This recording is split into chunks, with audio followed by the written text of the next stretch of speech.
Olá, alunos! Na aula de hoje, nós vamos falar mais um pouco sobre artigo de opinião e dissertação, que são dois textos argumentativos nos quais o leitor expõe um ponto de vista e defende esse ponto de vista.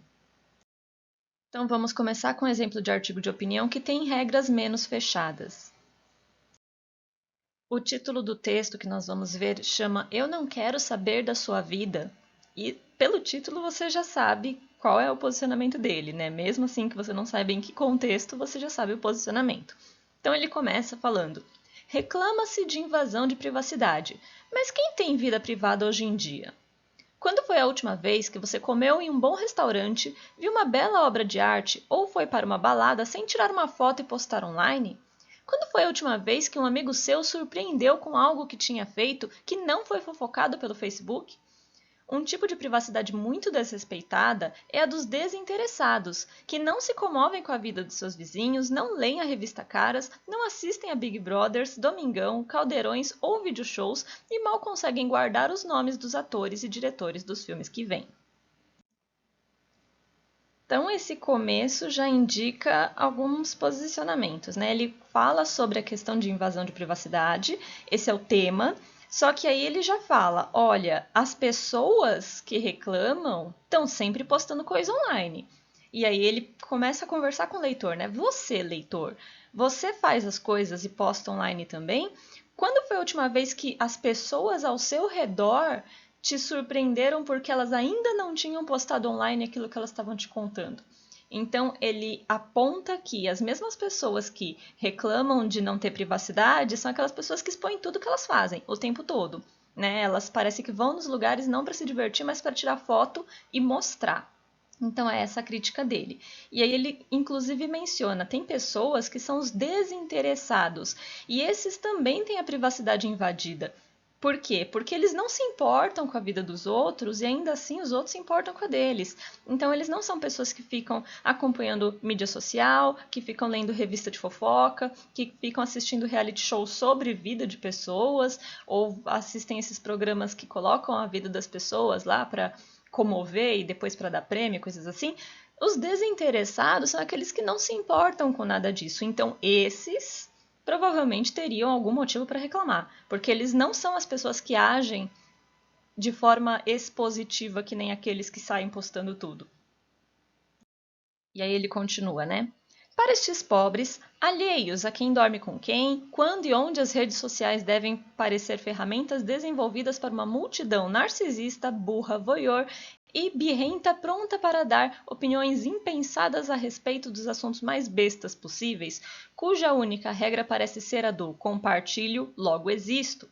É praticamente impossível entrar em uma rede social e não ficar sobrecarregado com volume de imagens e dados demasiadamente pessoais.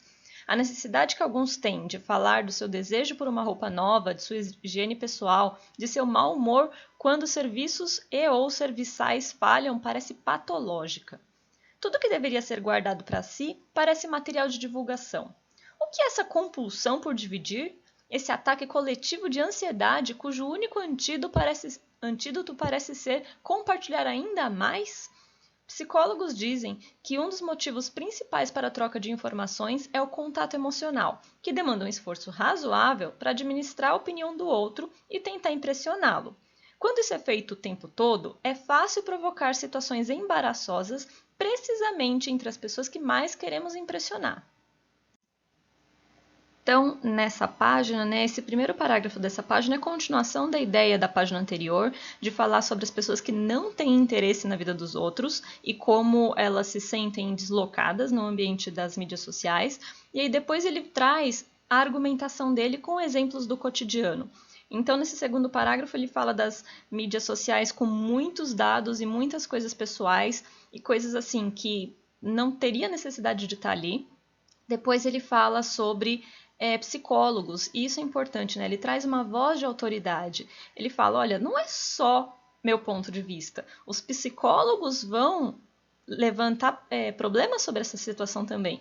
Então ele traz uma voz de autoridade para fazer o texto dele parecer mais sério. E na verdade torna-se mais sério, né? Esse é um recurso importante do artigo de opinião. Você mostrar que você foi pesquisar e tem alguém da área específica que entende do assunto que concorda com você. E aí ele continua com uma comparação, né? Como a noiva na festa de casamento, cada usuário precisa dar atenção a todos, mesmo que de forma efêmera e rasa. Com isso, boa parte da riqueza das relações interpessoais é perdida, desumanizando seus atores e forçando os mais carentes de atenção a exagerarem suas atitudes para que pareçam interessantes o suficiente. O Facebook é a rede da vez.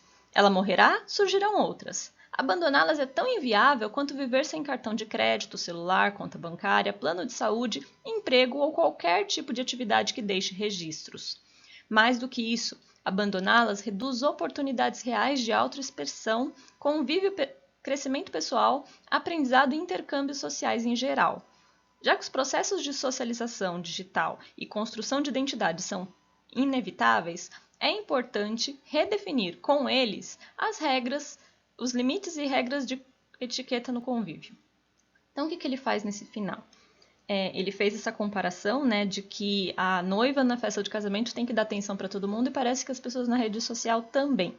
E isso torna as relações perdidas, né? Ela fica forçada, exagerada e não funciona.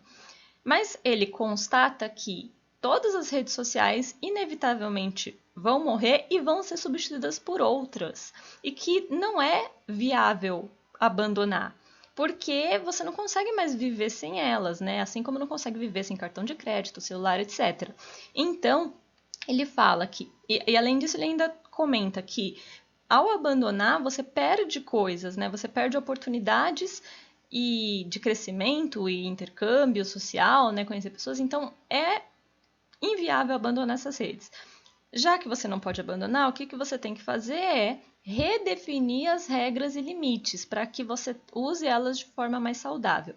Então, aqui ele tem uma opinião intermediária, né? Ele reconhece o problema das redes sociais, mas também reconhece que não podemos viver sem elas. Então, a proposta dele é não abandone as redes sociais, mas sim mude a forma de usá-las. É um artigo de opinião que vai por uma linha intermediária. Então, aqui tem um esqueletinho da estrutura que foi usada. Por quê? Porque isso é importante fazer quando você vai escrever seu texto. Começar com um fato, colocar a sua opinião, defender a sua opinião, chegar numa conclusão. Todos esses elementos fazem parte de qualquer texto, seja um artigo de opinião, seja uma dissertação. É que a dissertação é mais fechadinha. Mas aqui é do jeito que eu fui falando para vocês conforme eu ia lendo o texto. O primeiro parágrafo ele fala sobre o fato. O segundo, terceiro e quarto são as opiniões dele. Quinto, sexto, sétimo e oitavo são os argumentos. E aí eu coloquei os tipos de argumento que ele usa. E para o final é a finalização, a confirmação do ponto de vista e a conclusão dele. Então, são esses elementos que precisam aparecer. Aí, lógico, vai variar do tamanho do seu texto, né? Se você fizer um texto menor, reduz essa quantidade de parágrafos, mas sempre tem que ter esses elementos, o fato, a opinião, a argumentação e a conclusão. Agora vamos para uma dissertação escolar que também vai trazer uma opinião e defender essa opinião, só que com regras um pouco mais fechadas.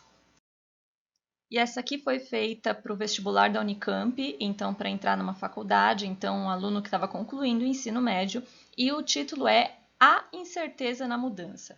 E esse há de haver, né? Então existe incerteza na mudança. E aí o aluno começa. O filósofo Bertrand Russell, ao afirmar que a mudança é indubitável, mas o progresso é uma questão controversa, nos apresenta uma certeza e uma dúvida. A certeza se refere ao caráter dinâmico do universo no qual vivemos e a dúvida nos atinge quando questionamos se tal mudança será benéfica ou não.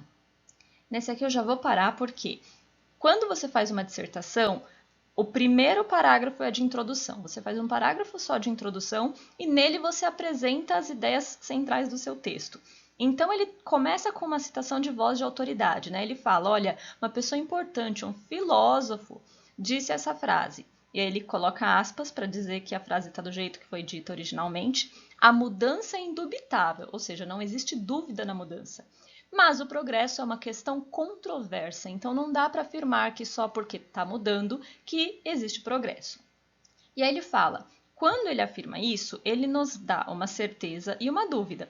Essa certeza é sobre o fato de que o universo é dinâmico. Mas a dúvida é quando nós questionamos se essa mudança é benéfica ou não. Então, basicamente, ele apresenta uma frase e explica essa frase. Não é uma frase qualquer, porque ele vai precisar agora tratar desse mesmo assunto no restante do texto.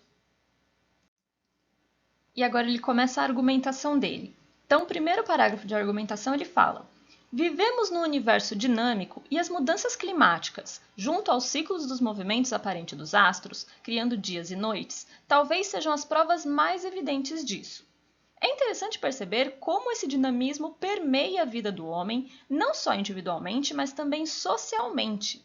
Impérios são criados, conhecem seu apogeu e depois são destruídos, cedendo lugar a outros. As formas de vida também sofrem alterações através do tempo. Teoria da evolução das espécies de Darwin. E até mesmo os minerais, sujeitos à erosão e à ação oxidante da nossa atmosfera, se transformam em outras substâncias. Então, o que nós temos aqui, né? Ele afirma que existe um dinamismo, que é uma característica do universo, ele fala que você pode observar isso, do planeta e da vida humana. E ele, inclusive, traz um exemplo histórico. Então, ele fala, inclusive, os impérios não duram para sempre. Eles são criados, conhecem seu apogeu, então chegam no seu ponto mais alto, e aí eles são destruídos porque vêm outros no lugar. E ele traz outra voz de autoridade, né? Ele traz alguém da ciência que já falou sobre isso. Então, é a teoria da evolução das espécies do Darwin.